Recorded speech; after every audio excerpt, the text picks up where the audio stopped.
करना होगा, तुम कर सकते हो। You can do it, you can manage your time.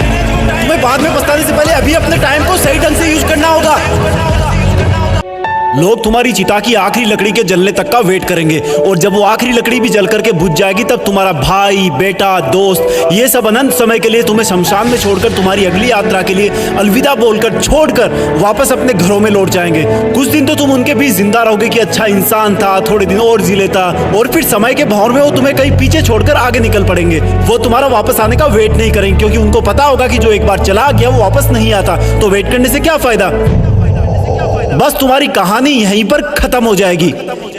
तुम ऊपर से देखकर सोचोगे कि लोग कितने स्वार्थी थे, जब मैं उनके काम आता था तो कितने पास रहते थे। आज मैं जब दुनिया से चला गया हूँ तब भी दुनिया वैसी ही चल रही है। तुम्हें अफसोस होगा कि क्या मैं इन्हीं लोगों के लिए जन्म लेकर पृथ्वी पर गया था। तुम उनसे बहुत सवाल करना चाहोगे, लेकिन लाख कोशिशों के बाद भी तुम्हारी आवाज उन तक नहीं पहुंच पाएगी।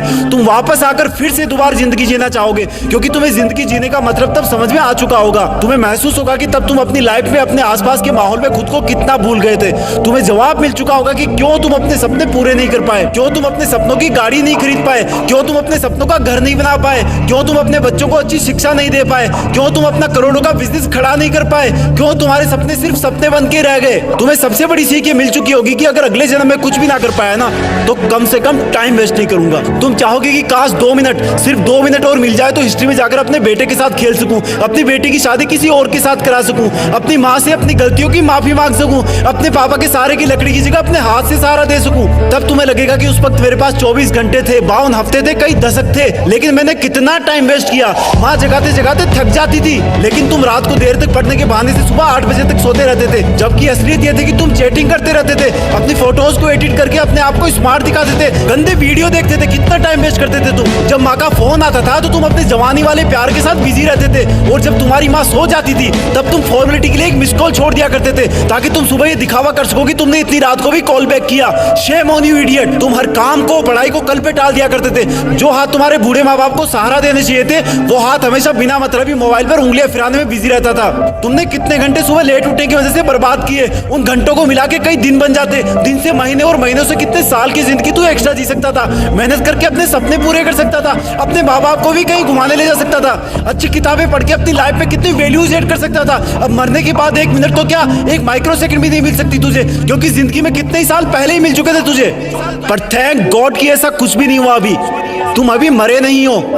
थैंक गॉड कि आज तुम थैंक गॉड बोलने के लायक इस धरती पर बचे हुए हो। तुम्हारा वक्त, तुम्हारे सपने अभी पूरे नहीं हुए हैं। तुम्हारे माँ बाप, घर वाले अब भी तुम्हारे सफल होने का वेट कर रहे हैं। तुम्हारा दिल अब भी तुम्हारे सपने पूरे होने का वेट कर रहा है। थैंक गॉड कि तुम्हारे हाथ की घड़ी अब भी तुम्हें वो दिन दिखाने का वेट कर रही है जब तुम एक हीरो की तरह लोगों के सामने खड़े होगे, और लोग तुम्हारी रियल कहानियां सुनकर आंसुओं से भर जाएंगे, मोटिवेट होंगे। और उन लोगों को सबसे ज्यादा अफसोस होगा जिनने तुमको कुछ साल पहले मेहनत करने वाला ढोंगी कहा था, लेकिन फिर भी तुम्हारे मन में उनके लिए 1% भी बुरी भावना नहीं होगी।